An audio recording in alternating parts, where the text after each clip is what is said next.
আসসালামু আলাইকুম। এই যে মালয়েশিয়ার অবৈধ বাইরা, আপনারা অনেকে আমাকে কমেন্ট করছেন যে আপনারা এই দেশে যাইতে পারতেছেন না। আপনারা অনেকেই বলতেছেন যে আপনাদের টিকিট ফেল হয়ে যাচ্ছে, ইমিগ্রেশনে ফিঙ্গার নিতেছে না, অনেক কিছু সমস্যা। এই জন্য আমার লাইভে কমেন্ট করছেন, আমার ভিডিওতে কমেন্ট করছেন জানার জন্য। তা আমি আপনাদেরকে বলছি, আপনারা যারা যারা যাইতে পারতেছেন না তারা হচ্ছে গিয়ে মনে করেন আপনারা ওই কেউ টিকিট কাটার পর ফ্লাইটের একদিন বা দুদিন আগে যাচ্ছেন। আপনারা একদিন বা দুদিন আগে যাচ্ছেন, এই জন্য আপনাদের টিকিট ফেল হচ্ছে। ঠিক আছে, আমি আপনাদেরকে বলছি শুনেন, টিকিট যত তারিখে থাক, আপনি 10 থেকে 15 দিন আগে আপনার ইমিগ্রেশনে চলে যাবেন।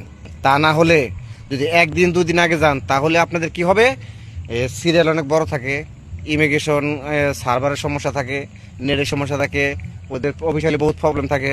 হাইস্ট উপর গেলে 1 থেকে 80 থেকে 100 বা 120 জন মানুষ ফিঙ্গার দিতে পারে দৈনিক। ঠিক আছে, সিরিয়াল থাকে অনেক বড়।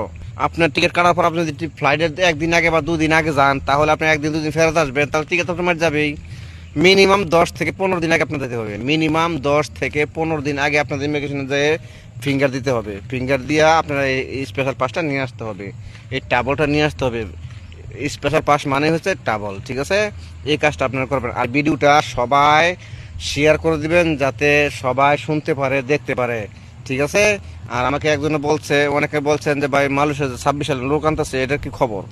এটার খবর আছে, আপনাদেরকে পরের ভিডিওতে বলবো। যাদের লোক আনতে চান যোগাযোগ করবেন, সমস্যা না, আমার কমেন্টে জানান কাদের কাদের কি সমস্যা, কমেন্টে বলবেন, আমি সব বলে দেবো। ঠিক আছে।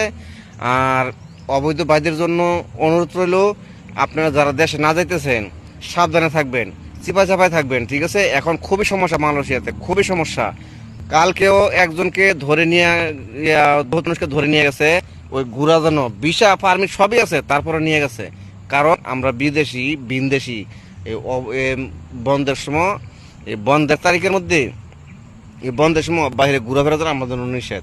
ঠিক আছে, তাই সাবধানে থাকবেন, বিশেষ করে অবৈধ প্রবাসী ভাইয়েরা, মালয়েশিয়ান ভাইয়েরা। ঠিক আছে, আসসালামু আলাইকুম, সবাই শেয়ার করে দিন।